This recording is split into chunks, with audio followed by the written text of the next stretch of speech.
Siendo las 7:30 en punto, vamos a dar inicio con este nuevo estudio de escuela dominical. ¿Ustedes me escuchan bien, sí? Perfecto, qué bueno.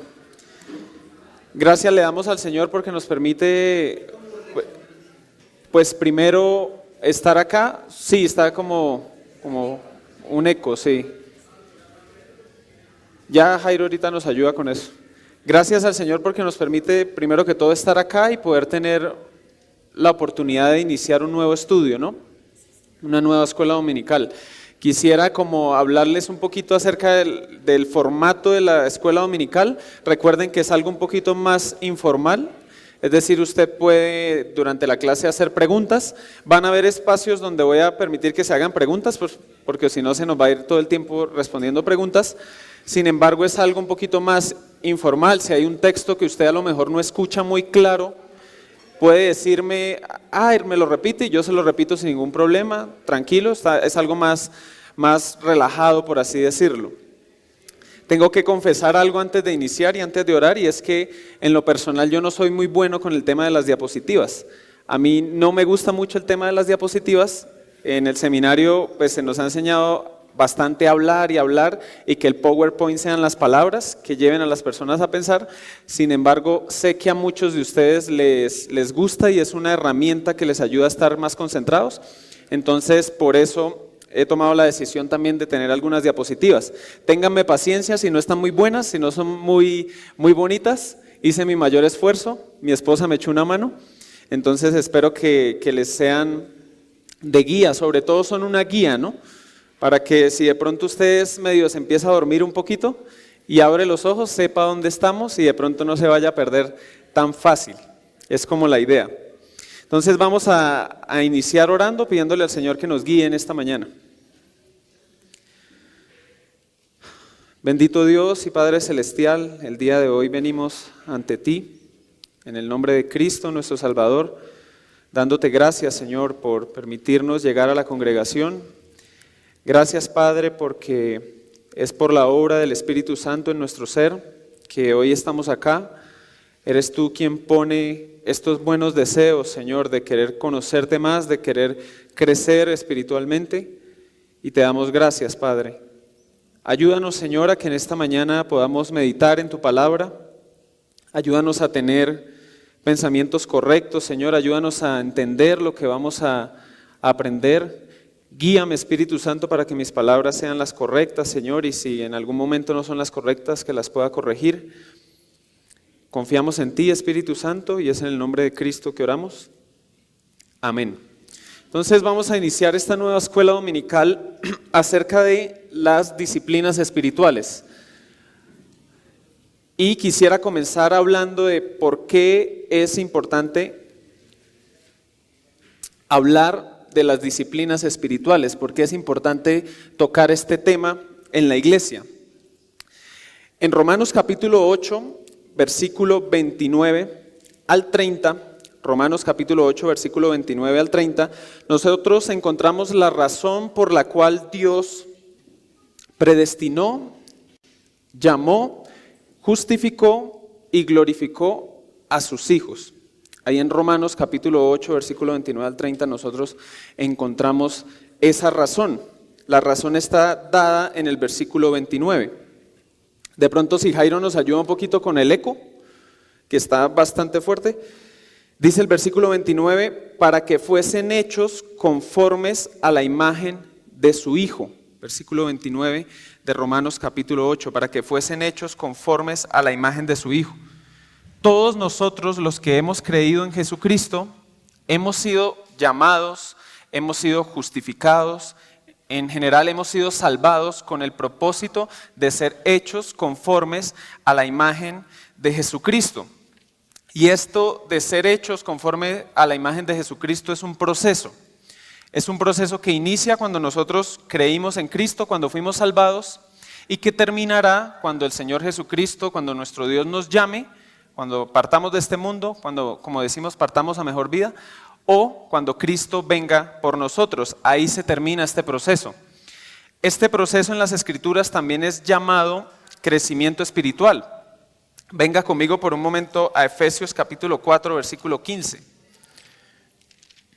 El ser hecho conforme a la imagen de Jesucristo también es llamado en las Escrituras como crecimiento espiritual. Efesios capítulo 4, versículo 15. Podemos leerlo desde el 14, dice: para que ya no seamos niños fluctuantes, llevados por doquiera, de todo viento de doctrina, por estratagema de hombres que para engañar emplean con astucia las artimañas del error, sino que siguiendo la verdad en amor, crezcamos en todo, en aquel que es la cabeza, esto es Cristo. Ahí Pablo usa esta imagen del crecimiento espiritual, también es llamado madurez. A veces hablamos, los cristianos de pronto no, este cristiano de pronto no está tan maduro, es un poco inmaduro. ¿A qué nos referimos? No nos referimos a que de pronto echa muchos chistes en el contexto de la iglesia. ¿A qué nos referimos con la madurez espiritual? Nos referimos al crecimiento a la imagen de Cristo. Veamos Hebreos capítulo 5, versículo 14.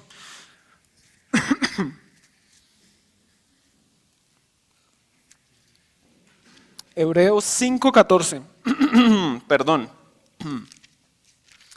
Hebreos capítulo 5, versículo 14.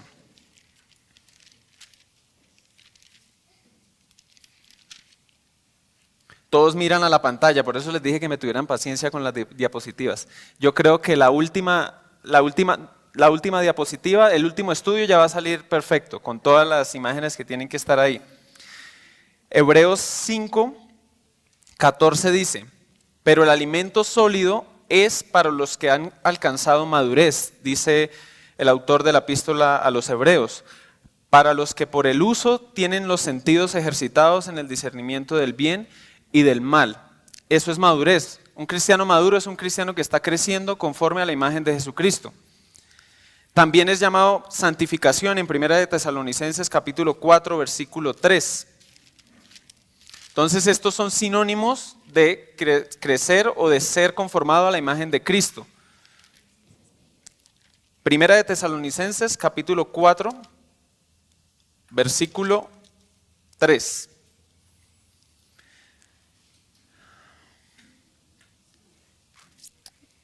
Dice el versículo 3, pues la voluntad de Dios es vuestra santificación, que os apartéis de fornicación, que cada uno de vosotros sepa tener su propia esposa, dice la Reina Valera, pero la mejor traducción es su propio cuerpo en santidad y honor. El crecimiento o ser conformado a la imagen de Jesucristo es también conocido en las Escrituras como santificación.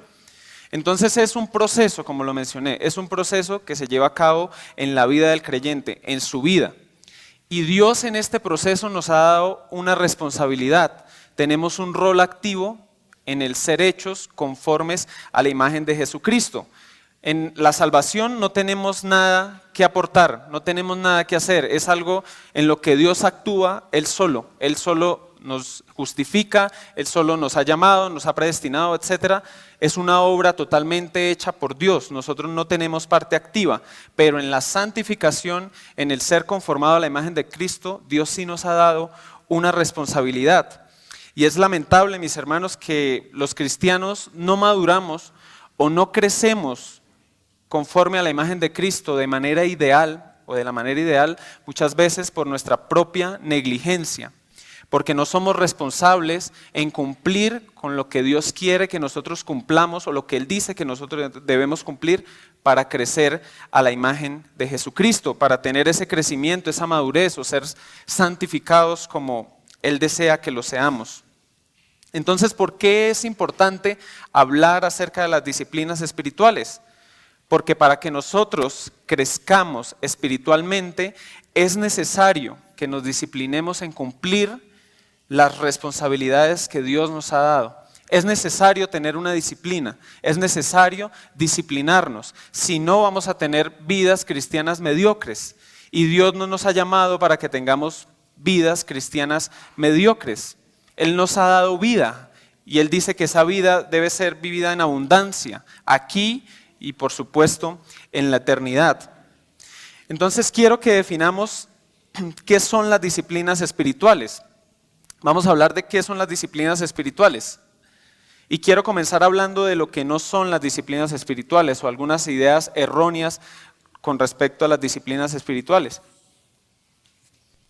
Lo primero que podemos decir es que no son un fin en sí mismas. Las disciplinas espirituales no son un fin en sí mismas. El propósito por el cual nosotros hemos sido salvados, ¿cuál es el propósito? Cuéntenme.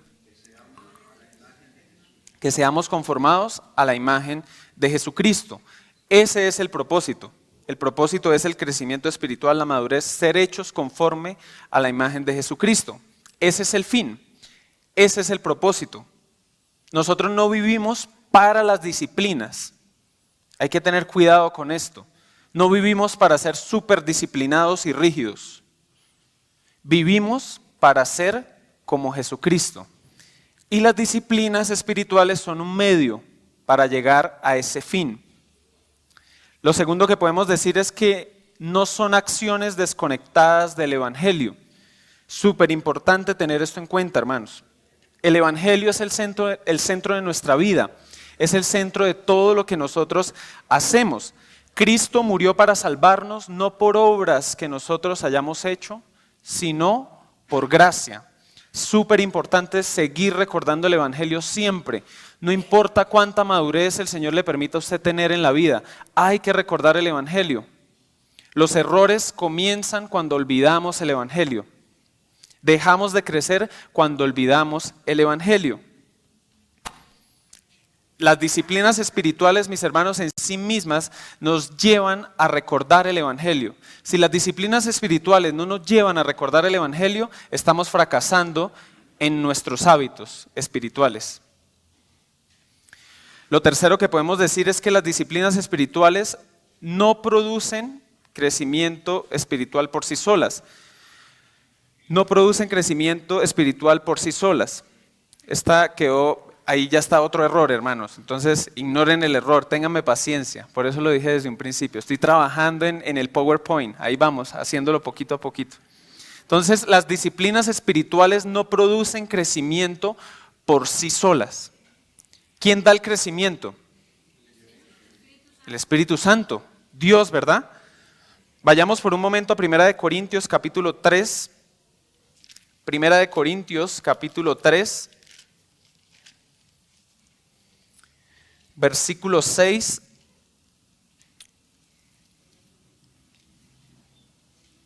el contexto es la iglesia de Corinto. Los corintios estaban bien inmaduros, si ustedes lo recuerdan, eran hermanos bien peleoneros entre ellos, etcétera. Unos decían, es que yo quiero al pastor MacArthur, yo quiero a este otro, yo quiero a Miguel Núñez, a Sugel, a Fernando Jaimes. Ellos decían, versículo 6, y dice Pablo, les dice a ellos, explicándoles esto de quién es el que debe llevar la gloria. Versículo 6, yo planté, Apolos regó, pero el crecimiento lo ha dado Dios. Es Dios quien da el crecimiento. Y esto se aplica, por supuesto, también a nuestra vida, a la iglesia y a nuestra vida. Es Dios quien da el crecimiento. Recuerden la parábola del sembrador. ¿Qué es lo que produce el crecimiento en la parábola del sembrador? La palabra, ¿verdad? Que es la semilla. Ella es la que produce el crecimiento. Es Dios. En Juan capítulo 15, versículo 5, nuestro Señor dice, yo soy la vid y vosotros los pámpanos. ¿Quién produce el fruto?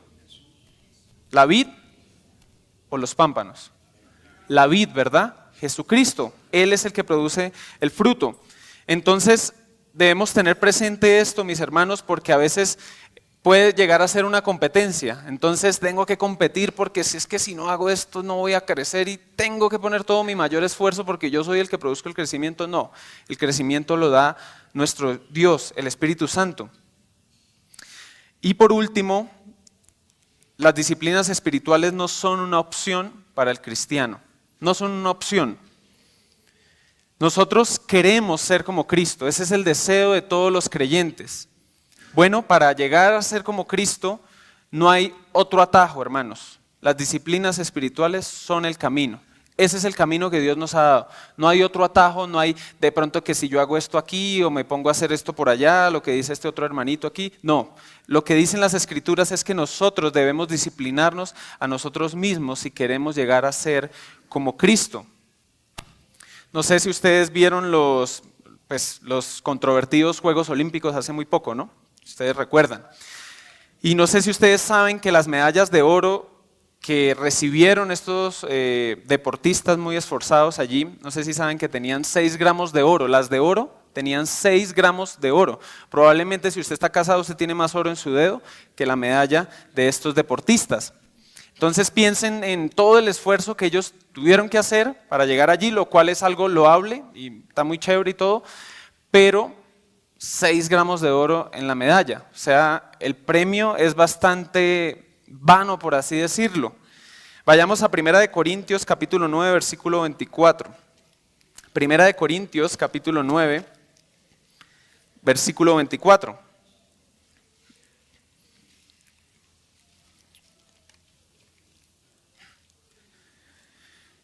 Pablo nos da una imagen acerca de las Olimpiadas en este entonces. Obviamente eran muy distintas a lo que hoy en día vemos. Él dice en el versículo 24, ¿no sabéis que los que corren en el estadio, todos a la verdad corren, pero uno solo se lleva el premio? Corred de tal manera que lo obtengáis. Todo aquel que lucha, de todo se abstiene. Ellos a la verdad para recibir una corona corruptible, pero nosotros una corruptible. En este entonces, lo que ganaban los deportistas eran unas coronas hechas con laurel. Piensen en lo corruptible que era eso. En un mes ya no había corona, ya se había ido. Hoy en día es algo similar, 6 gramos de oro, pues es algo vano. Versículo 25, todo aquel que lucha, de todo se abstiene, ellos a la verdad para recibir una corona corruptible, pero nosotros una incorruptible. Versículo 26, así que yo de esta manera corro, no como a la aventura, de esta manera peleo, no como quien golpea al aire, sino que golpeo mi cuerpo y lo pongo en servidumbre, no sea que habiendo sido heraldo para otros, yo mismo venga a ser eliminado. La idea de esto que está diciendo el apóstol Pablo aquí es que debe haber un esfuerzo y no hay una opción diferente a ese esfuerzo. Si queremos crecer, no hay otro esfuerzo. Al igual que un deportista, para llegar a obtener su objetivo, piensen en Messi. Ay, Messi, no, es que Messi nació con esos dones, con esos talentos. No, nadie ve lo que está detrás de esto. De la misma manera, nadie ve lo que hay detrás de la vida de un hombre piadoso, o nadie debería verlo, ¿no? Lo que está detrás de la vida de un hombre piadoso. ¿Qué hay? Disciplina, un esfuerzo piadoso por querer agradar al Señor de una manera santa y responsable, cumpliendo lo que Él nos ha dejado en su palabra. Entonces, continuemos. Ya hemos visto lo que no son las disciplinas espirituales, algunas ideas erróneas acerca de las disciplinas espirituales. Antes de ver lo que sí son las disciplinas espirituales, le pido que me acompañe a 1 Timoteo, capítulo 4, versículo 7. Usted dirá, pero ¿dónde encontramos el término disciplinas en la Biblia? 1 Timoteo, capítulo 4, versículo 7. Ahí les puse 2 versiones, la Reina Valera y la de las Américas. Dice ahí la Biblia de las Américas, pero nada tengas que ver con las fábulas profanas propias de viejas. Más bien, disciplínate a ti mismo para la piedad. Esa palabra disciplina que nosotros vemos ahí es una palabra latina que se obtiene de la palabra discípulo. El discípulo es aquel que aprende y la disciplina es el medio por el cual el discípulo aprende. Eso es lo que significa disciplina. Pero la palabra más exacta, desde el original, la traducción más exacta es ejercítate. Dice la Reina Valera, desecha las fábulas profanas y de viejas, ejercítate para la piedad. Eso es lo que Pablo le está diciendo a Timoteo. En general, disciplina y ejercitarse son palabras que se complementan. Entonces no es que haya un error con la palabra disciplina, es una palabra que se puede usar. Sin embargo, ejercitarse es una palabra más fiel a la traducción original. ¿Para qué tenía que disciplinarse o ejercitarse Timoteo? para la piedad, ¿verdad? Vemos esa palabra piedad que se repite bastante en Primera de Timoteo. ¿Qué significa la palabra piedad? La palabra piedad significa tener una respuesta interna correcta a Dios. Una respuesta correcta respecto a Dios conforme a lo que Él nos ha revelado de sí mismo. Y esta respuesta interna se manifiesta externamente con lo que yo hago. Esa es la piedad. En palabras más concretas, definiéndolo más y haciéndolo bien una capsulita, la palabra piedad es ser como Cristo. Un hombre piadoso es alguien que es como Cristo, un hombre que es como Cristo.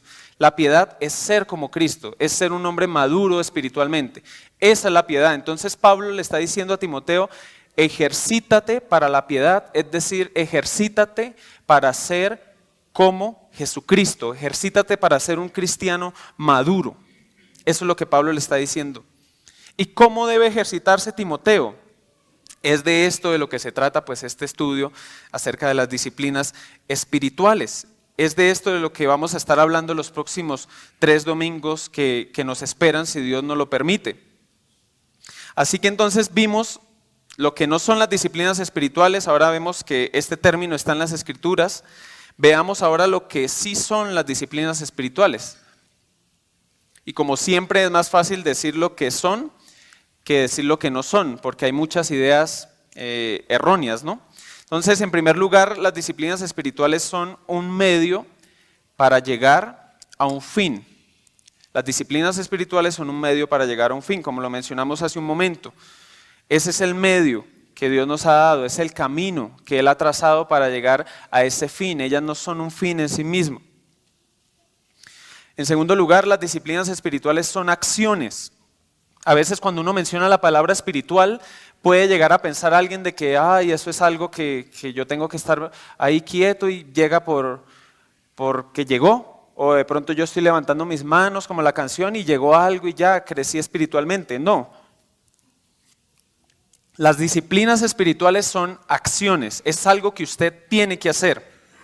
Los reformadores también llamaron a las disciplinas espirituales, o ellos prefirieron llamarlas como medios esenciales de la gracia. Así lo llamaban los reformadores. Y por último, las disciplinas espirituales son un recurso dado por Dios. Esto es un regalo, debemos verlo como un regalo que Dios nos ha dado. Es un privilegio, hermanos, que nosotros podamos hacer parte de la obra de nuestro Dios en nuestra propia vida e incluso en el crecimiento espiritual de su iglesia. Ahora veamos una definición acerca de las disciplinas espirituales. Vi varias, pero estaban como muy largotas. Yo traté de encapsularla lo más cortita que pude. Y dice lo siguiente: las disciplinas espirituales son hábitos bíblicos que nos conducen a la piedad. Eso es una definición concreta de lo que son las disciplinas espirituales. Hábitos bíblicos que nos conducen a la piedad. Y note que subrayé, le puse negrilla a la palabra bíblicos. Hábitos bíblicos. En este estudio de escuela dominical nos vamos a centrar en los hábitos que muestran las Escrituras, las disciplinas que están en las Escrituras. Hay muchos libros, hermanos, se han escrito cantidad de libros acerca de las disciplinas espirituales, muchísimos. Hay uno muy famoso que yo lo tengo acá, yo lo recomiendo, se llama Disciplinas Espirituales para la Vida Cristiana, de Donald Whitney. Es muy bueno, sin embargo, muchos libros toman como disciplinas bíblicas cosas que no están en la Biblia, cosas que no dice el Señor en la Biblia. Entonces aquí nos vamos a basar en lo que la Biblia nos dice, porque hay que tener cuidado, hermanos, con esto. Nosotros por naturaleza tenemos un corazón que tiende hacia el legalismo. ¿Qué es el legalismo? Es creer que por mi buen comportamiento yo me voy a ganar el favor de Dios o la salvación. En este caso, el favor de Dios, porque ya somos cristianos.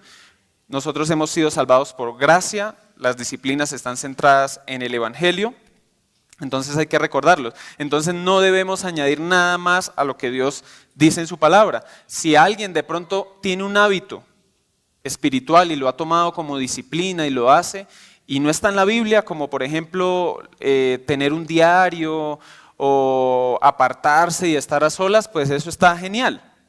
para el que lo quiera hacer, es algo bueno, pero no es algo que nosotros debemos imprimir en otras personas o decir, es que tú tienes que hacer esto. No, es algo que en lo que Dios ha dado libertad. Entonces nos vamos a basar en los hábitos bíblicos, lo que dice la Biblia. ¿Hasta este punto tienen alguna pregunta, hermanos? ¿Alguna duda? ¿Sugerencia?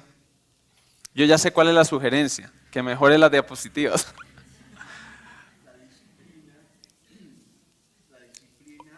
Ya te traen el micrófono para que no termines como yo, hermano. Aquí. Gracias.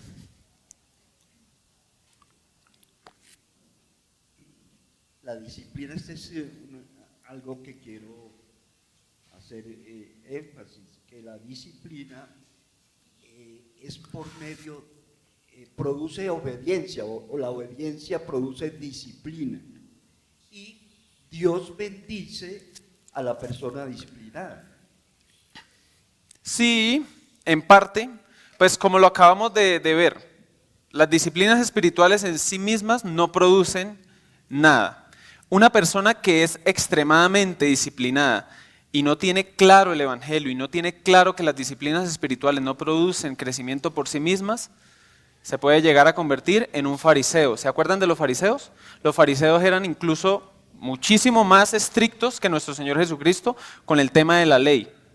Y ellos, en esto que acabo de decir de que sean disciplinas o hábitos bíblicos, eran expertos. Ellos añadían más cosas que no estaban en la ley. Entonces debemos ser cuidadosos, recordar, las disciplinas por sí mismas no producen nada. Y es cierto que Dios al alma que se esfuerza de manera bíblica, es decir, centrada en el evangelio, la va a bendecir, porque eso está en la Biblia. Dios ha prometido un crecimiento a aquellos que se dedican a la piedad.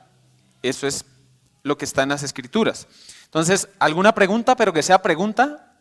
¿No comentario al margen? Bueno, está bien. Entonces, gracias, hermano, por tu aporte. Entonces, vamos a pasar a ver cuáles son las disciplinas espirituales que vamos a estar estudiando estos domingos. ¿Cuáles son estas disciplinas? Yo he tratado de hacerlo lo más sencillo que pude, hermanos. De verdad hay muchísimas disciplinas, nomás este libro tiene 13 y yo me imagino esa lista de 13 cosas, yo digo, wow, es increíble, ¿cuándo termino? ¿O dónde saco el tiempo para hacer todo eso? Hay 4 esenciales que voy a ir desarrollando cada domingo. El día de hoy vamos a estar meditando en la primera, que es la lectura y meditación de las Escrituras. El próximo domingo, que es como una continuación de esta, es el estudio de las Escrituras. El tercero es la oración. Ahí también vamos a explicar un poquito algo acerca del ayuno, qué nos dice la Biblia acerca del ayuno.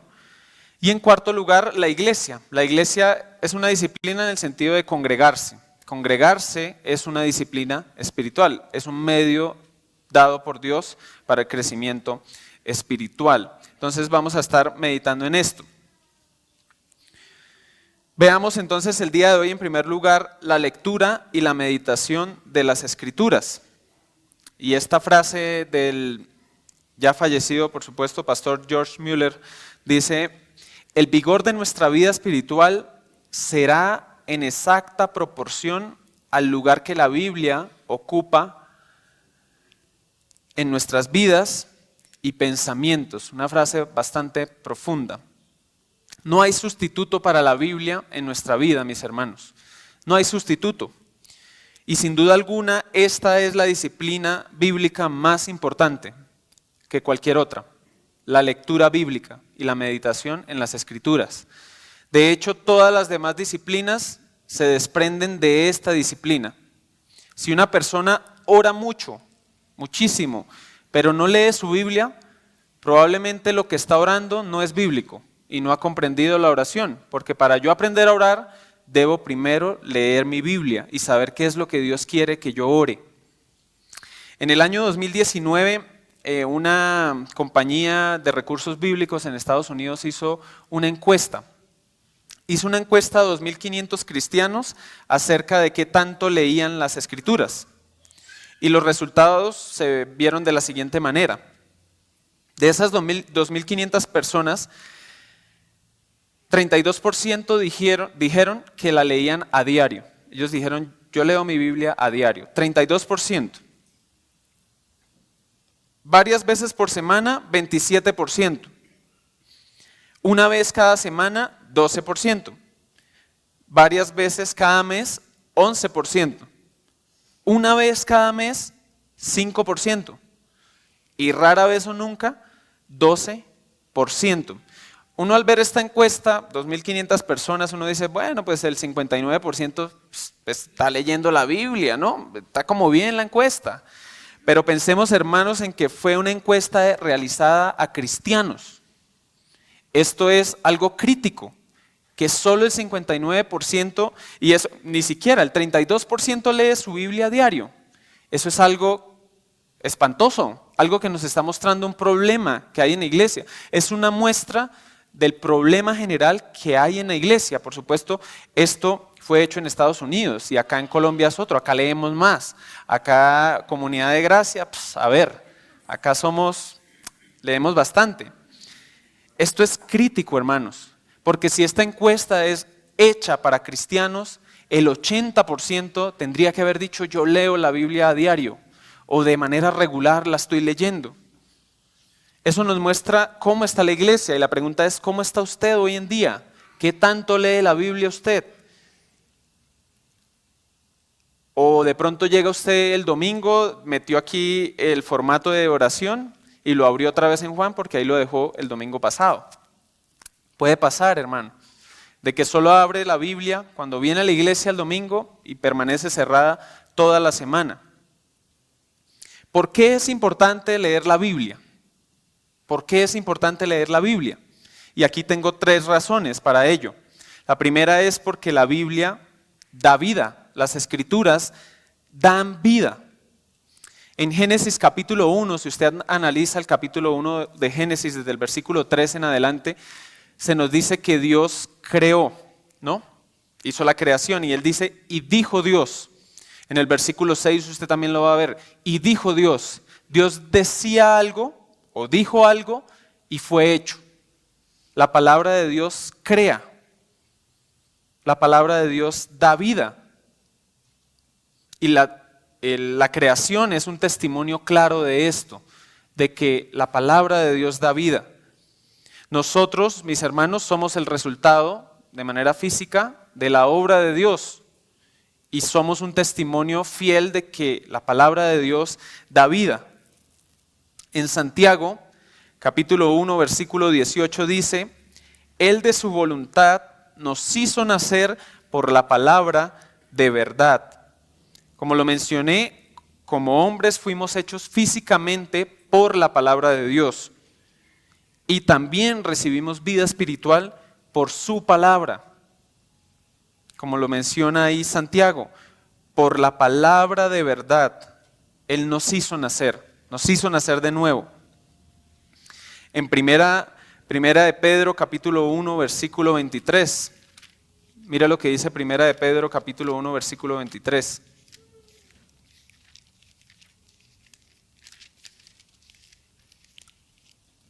Siendo renacidos no de simiente corruptible, sino de incorruptible, por la palabra de Dios que vive y permanece para siempre. Es la Biblia, es la palabra de Dios la que nos puede dar vida, es de ella de donde proviene el crecimiento. Entonces, ¿por qué es importante leer la Biblia? Porque da vida. En segundo lugar, porque es útil. La Biblia es útil. Primera de Timoteo, capítulo 3, versículo 16.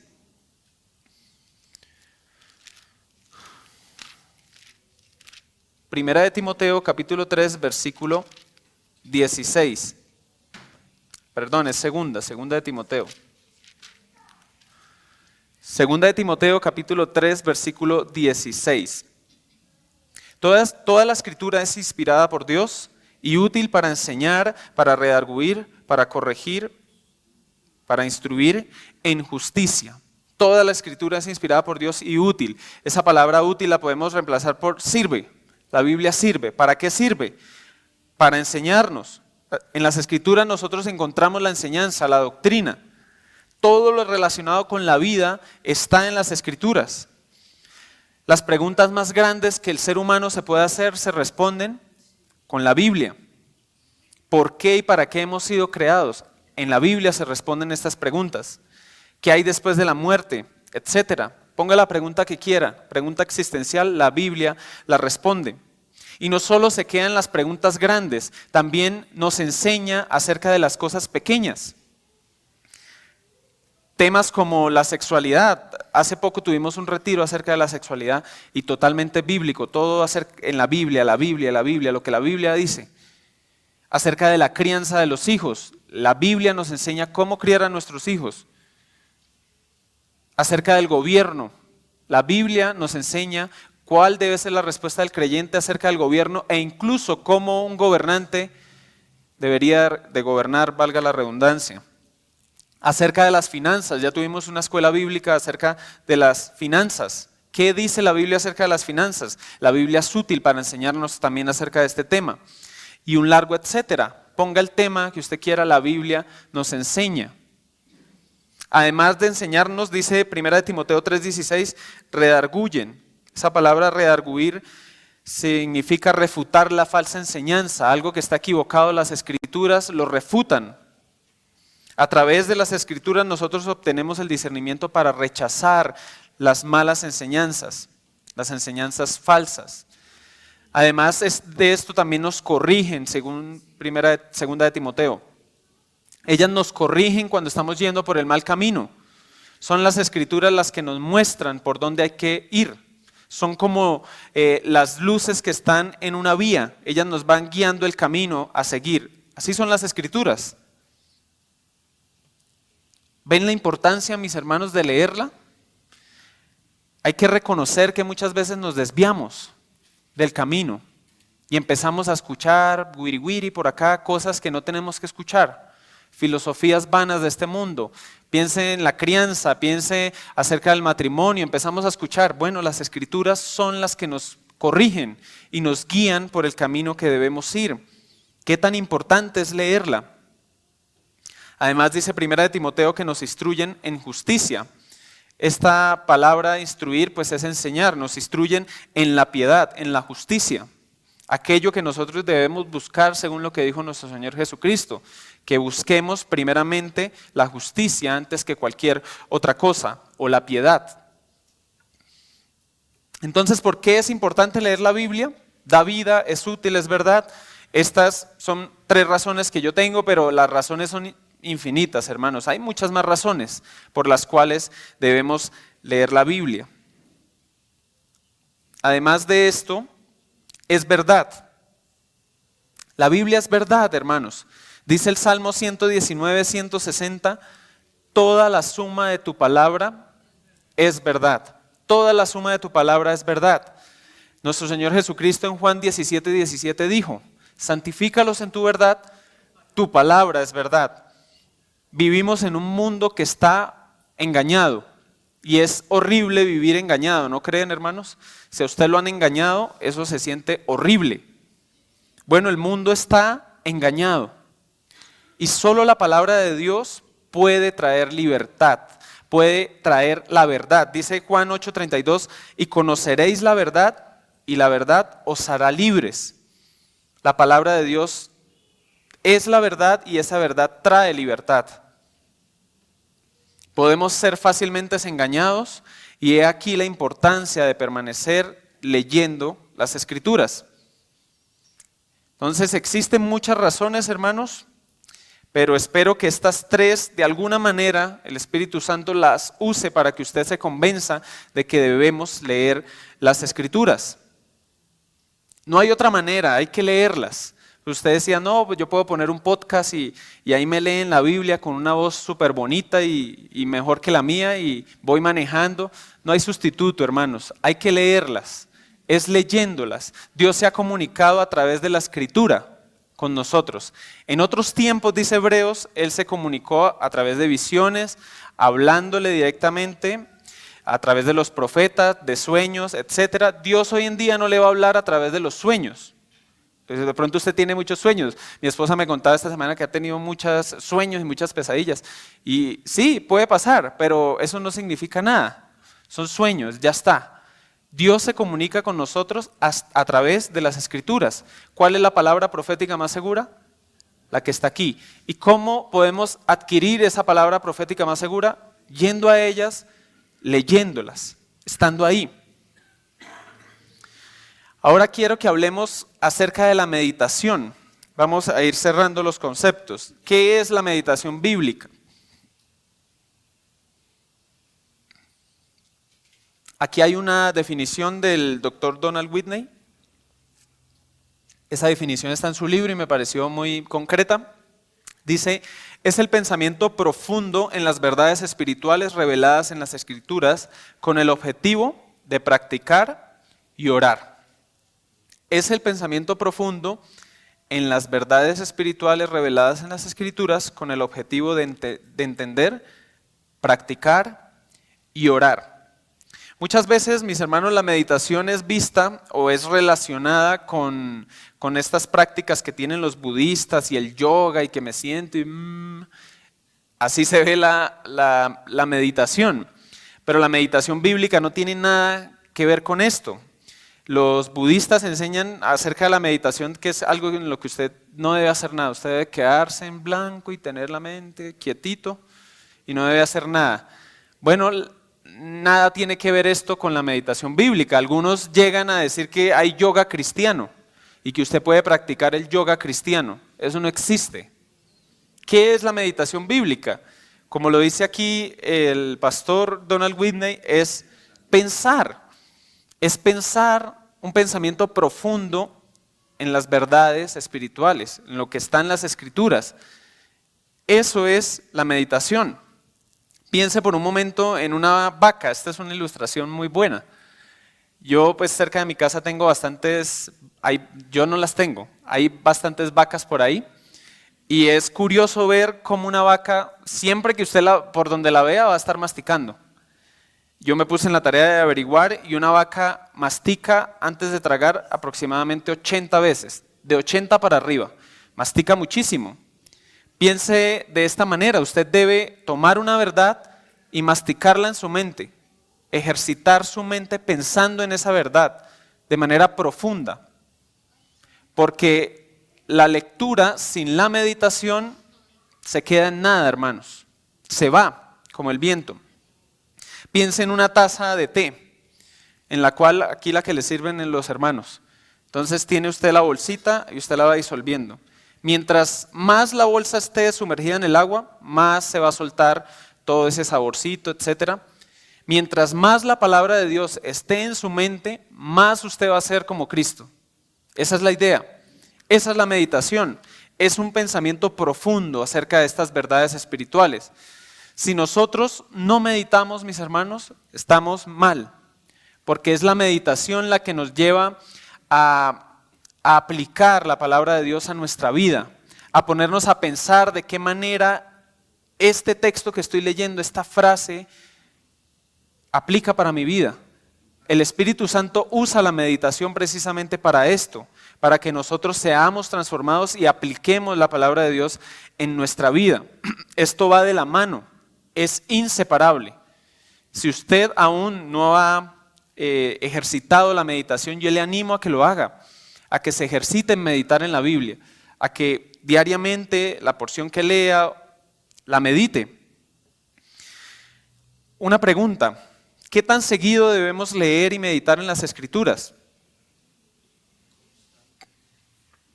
El Salmo 1 nos da esa respuesta. Un salmo bien conocido por todos, que todos se saben de memoria. Díganlo sin miedo. Pero digan el salmo. Uh-huh. Ajá. Ajá. Muy bien. Así es. De día y de noche. Ahí está. ¿Cuántas veces? De día y de noche. ¿Con qué frecuencia? De día y de noche. La misma palabra nos responde. Muy bien, Majo. ¿Qué tan seguido debemos leer y meditar en las Escrituras? De día y de noche, todos los días, hermanos. Para resumirlo, todos los días. Para meditar en las Escrituras, yo tengo que leerlas, es la implicación, ¿verdad? Si no las leo, pues no voy a poder meditar. La idea es que todos los días debemos meditar, leer y meditar en las Escrituras. Josué 1:8, si ustedes lo recuerdan, cuando Josué iba a reemplazar a Moisés, iba a suceder a Moisés en el liderazgo de la nación de Israel. Mire lo que le dice nuestro Señor a Josué, y esto tiene implicaciones prácticas para nosotros hoy. Nunca se apartará de tu boca este libro de la ley, sino que de día y de noche meditarás en él, para que guardes y hagas conforme a todo lo que en él está escrito, porque entonces harás prosperar tu camino y todo te saldrá bien. Meditarás en él, dice, de día y de noche, no se apartará este libro de ti de día y de noche. De día y de noche debían meditar en el Josué, lo mismo que el Salmo 1. Mateo 4:4, nuestro Señor Jesucristo le dijo a Satanás que no solo de pan vivirá el hombre, sino de toda palabra de Dios. Y le pregunto, ¿usted come todos los días, hermano? Yo no creo que haya aquí alguien que de pronto se abstenga unos 3 días, no voy a comer. Es raro ver esto, ¿no? Nos gusta comer, a mí me gusta comer bastante y cocinar también. Nos gusta comer. Lo que nuestro Señor Jesucristo está diciendo es, así como es necesario comer el pan para nutrirnos, también es necesario y fundamental que nosotros comamos, que nos nutramos de las Escrituras. Para la gloria de Dios, todos los días es necesario. Y quizás usted, mi hermano, mi hermana, no ha desarrollado este hábito de leer las Escrituras todos los días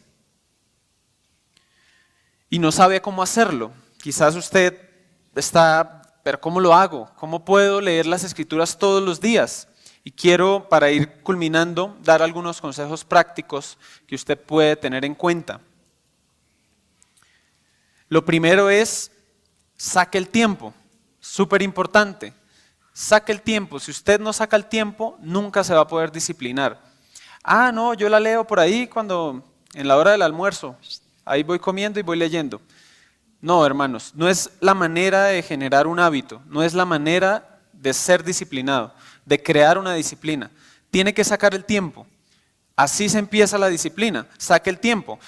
El tiempo varía de persona en persona. Algunos dicen, no, es que tiene que ser en la mañana. No, hermano. Si usted de pronto es un guarda de seguridad y tiene que salir a las 4 de la mañana, entonces ¿qué? ¿Se para a las 3? No, el Señor quiere que usted también duerma y que descanse. Eso depende de cada contexto, depende de su trabajo, depende de la etapa de su vida. De pronto, si usted tiene niños pequeños, es diferente. Cada contexto es diferente. El punto es, saque el tiempo. Mañana, tarde, noche, de madrugada, sáquele el tiempo. Mire a qué le puede quitar tiempo. Piensa qué le puede quitar tiempo, al televisor, al WhatsApp, al Facebook, al Instagram, a todas estas cosas. Sáquele tiempo, quítele un poquito a eso. Es curioso ver que estos aparatos tienen, pues Motorola dice bienestar y aplicaciones, algo así, y ahí te dice cuánto tiempo has estado en el día en el teléfono. Es increíble. Muchos no dirán ni siquiera cuántas horas porque les va a dar pena. Las horas, la cantidad de tiempo que estamos pegados a esto, hermanos. Entonces, sáquele el tiempo. 15, 30, 40 minutos, sáquele el tiempo. Empiece poco a poco, poquito a poquito. La Biblia no dice es que tienes que leer las Escrituras 3 horas al día. No dice eso las Escrituras. Dice que tenemos que leerla y meditar en ella. Entonces, saque el tiempo. En segundo lugar, use un plan de lectura. Hay muchos planes de lectura. La Biblia, por ejemplo, del pastor MacArthur, en la parte de atrás tiene un plan de lectura muy útil. Si puede, use ese plan de lectura. Pero aquí yo quiero decir que usted debe conocerse usted mismo. Porque el problema de decir que usemos un plan de lectura es que usted de pronto encuentra el plan de lectura. ¿Cuánto tengo que leer? 10 capítulos diarios. Uy, sí, genial. Y empieza el primer día y lleva hora y media y no ha acabado y tiene que irse a trabajar. Y ya el otro día, pero hora y media. Ya muy difícil. Entonces debe conocerse usted. De pronto usted es una persona que nunca ha leído. Hasta ahora cree en el Señor y está empezando a desarrollar un hábito de lectura. Pues desarrolle su propio plan. La idea es llevar un orden, empiece. Si el libro que comenzó es Génesis, empiece en Génesis. Y donde terminó hoy, mañana continúa. Siga el orden, siga su plan de lectura. Hay muchos planes, hermanos, muchos planes. La idea es que sea poco a poco. Algunos planes son muy agresivos, 15, 20 capítulos. Yo creo que eso es para pastores que pueden tener de pronto mucho más tiempo, o para pensionados, quizás que tienen ahí el espacio y pueden leer bastante. Pero un capítulo, 2 capítulos al día, Génesis, Mateo, voy así mirando todas las escrituras. Poco a poco es la idea, no es cantidad, sino la profundidad que le tome usted a este tiempo. Entonces hágalo con orden. En tercer lugar, la Biblia tiene un orden, Dios es un Dios de orden y la Biblia fue escrita en orden. Está el Pentateuco, la sabiduría, libros de sabiduría, profetas mayores, menores, las epístolas de Pablo, etcétera, los evangelios. Hágalo en orden. Esto es muy importante, hermanos, porque se nos ha enseñado a veces la disciplina es, ay, voy a leer las escrituras y donde caiga, ay, ya llegó aquí, Salmo 116, sí, esta es la palabra rema del día de hoy y ya, y me fui. Y al otro día, pues donde abra la Biblia, de pronto aquí que hay un pelo, aquí es donde tengo que leerla. Debemos, hermanos, tener un orden. Si empezamos un libro, terminemos el libro para que tengamos una idea clara acerca del libro. Entonces, Génesis, mi recomendación es lea toda la Biblia completa, expóngase a toda la verdad de Dios completa, toda la verdad completa, Génesis a Apocalipsis. Empieza en Génesis, termina en Apocalipsis. A veces empezamos en Génesis, ahí vamos Éxodo, Deuteronomio y Levítico ya, no, aquí ya no puedo. Entonces, un consejo más es, trate de buscar, si puede, una Biblia de estudio que tiene introducciones acerca del libro. La de MacArthur para mí es la mejor. De pronto hay otras que, esta es la mejor. Para mí la de MacArthur, la del pastor MacArthur, trae una introducción que nos ayuda muchísimo porque nos da una visión general del libro y esto nos permite no desanimarnos, porque yo digo, pero yo ya sé que viene el día de mañana, ya sé por qué están diciendo esto que de la sangre y por qué el tema este de las ofrendas, etcétera, voy a tener un contexto. Entonces, hágalo en orden. En cuarto lugar, escoja una palabra o una frase para meditar, para que se la mastique unos 5 minutos. Entonces, si va a leer 20 minutos, 15 minutos, tome 5 minutos para meditar. Escoja una frase, una palabra y medite en ella. Quédese ahí pensando. Recuerde que esto no es una actividad pasiva de que me quedo ahí como el gordito este que a veces ponen, sino que es algo en lo que yo estoy activo y pienso, medito. ¿Qué me dice este texto? Sino que en la ley de Jehová medita de día y de noche. Bienaventurado el varón que no anduvo en consejo de malos. ¿Qué es andar en consejo de malos? Y puedo pasar ahí buen tiempo.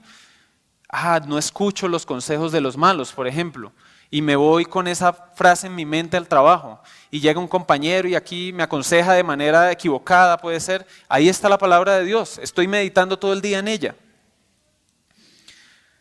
Y en último lugar, persevere. Sin perseverancia, mis hermanos, no hay disciplina. Esto es algo de todos los días. Es la única manera de disciplinarnos, hermanos. Muchas veces los domingos son los días en que menos se lee la Biblia, de manera personal, ¿no? Y es el día, yo creo, en que más deberíamos leerla, porque es el día del Señor. Y pues es el día del Señor y es algo que yo veo así, hay libertad en esto. El domingo también algunos pueden trabajar, etcétera. Pero es el día del Señor, es el día en el que yo digo, deberíamos dedicar más tiempo para leer las Escrituras y para meditar en ellas. Entonces, persevere en el tiempo. No quiere decir esto que si usted el día de mañana se enfermó y no puede leer las Escrituras, entonces ya perdió la salvación y se siente pésimo. No, porque recuerde que usted no produce el crecimiento, recuerde que las disciplinas espirituales están centradas en el Evangelio, usted ha sido salvado por la gracia. Y estoy seguro que si usted no pudo leer la Biblia, porque sinceramente no pudo, Dios no lo va a mirar con menos amor. Todo el amor que Dios le va a demostrar a usted, ya se lo demostró en la persona de Cristo. Usted no tiene que hacer nada para ganarse más amor de Dios. Entonces persevere, pero que eso sea una perseverancia centrada en el Evangelio, en que no depende de mí. Hace poco una querida hermana de nosotros pasó a estar con el Señor y hablaba yo con ella y ella, por supuesto, ya no podía leer, hermanos, no tenía ni ánimo, ni siquiera para orar. Entonces, ¿qué? ¿No es una hermana que de pronto tiene menos semejanza a Cristo que yo? No, Es una situación obviamente especial. Ahora no es que usted tiene una gripa y puede moverse y ay, no puedo leer las escrituras, pero sí se va a trabajar. Persevere en el tiempo. Estoy seguro que si usted lo hace por un buen tiempo, va a ver la diferencia. Ya después va a ser algo mucho más fácil. Y quiero terminar con una pequeña historia que el pastor Donald Whitney tiene aquí en su libro. Es respecto a un hombre que se llamaba Robert Sumner. Robert Sumner. Él vivía en Kansas City, allá en Estados Unidos. Y resultó que este hombre tuvo un gran accidente y él estuvo gravemente herido en una explosión. Su rostro estaba muy desfigurado y él perdió la vista y sus 2 manos. Cuando el accidente ocurrió, no hacía mucho tiempo que había llegado a ser cristiano y una de sus mayores decepciones era que ya no podría leer la Biblia. Entonces se enteró de una mujer que en Inglaterra leía Braille con los labios. Con la esperanza de hacer lo mismo, mandó a buscar algunos libros de la Biblia en Braille. ¿Sí saben qué es Braille, no? Como leen las personas con discapacidad visual. Pero descubrió que las terminaciones nerviosas de sus labios habían quedado demasiado dañadas como para distinguir los caracteres del Braille. Un día, mientras se llevaba una de las páginas en Braille a los labios, su lengua tocó casualmente una parte del relieve de los caracteres y pudo sentirlos. Tan rápido como un destello se dio cuenta, puedo leer la Biblia usando mi lengua. Cuando Sumner escribió su libro, el hombre, es decir, esta historia estaba en otro libro, cuando este hombre que escribió el libro escribió esta historia, este hombre ya había leído la Biblia 4 veces entera, con su lengua, es decir, con el Braille, algo tremendo, hermanos. La pregunta es, ¿se puede disciplinar usted para leer la Biblia? ¿Puede tomar usted la disciplina, hermanos? Usted que tiene sus ojos, puede hacerlo. Entonces, el ánimo es que el Espíritu Santo obre en ustedes y que podamos hacerlo. Vamos a orar. Padre Santo, te damos gracias, Señor, por tu palabra. Gracias porque ella es vida, Señor, para nuestras almas sedientas de verdad, sedientas de tu conocimiento, Señor. Hoy te rogamos, Padre, es mi oración, es nuestra oración, que tú nos ayudes a perseverar, Señor, en este hábito de leer tu palabra. Ayúdanos, Señor, ayuda a mis hermanos, Dios, para que no se desanimen, que ellos puedan incluso buscar ayuda, Padre. Espíritu Santo, obra con poder en sus corazones para que ellos puedan perseverar, Señor, y lleguen a ser los cristianos que tú quieres que sean. Cristianos maduros, Señor, que dan fruto para tu gloria. Obra en sus vidas, Padre, para que tu palabra dé fruto al 100%, Señor, y que ellos puedan ser un ejemplo en esta sociedad caída. Es en el nombre de Cristo que oramos. Amén.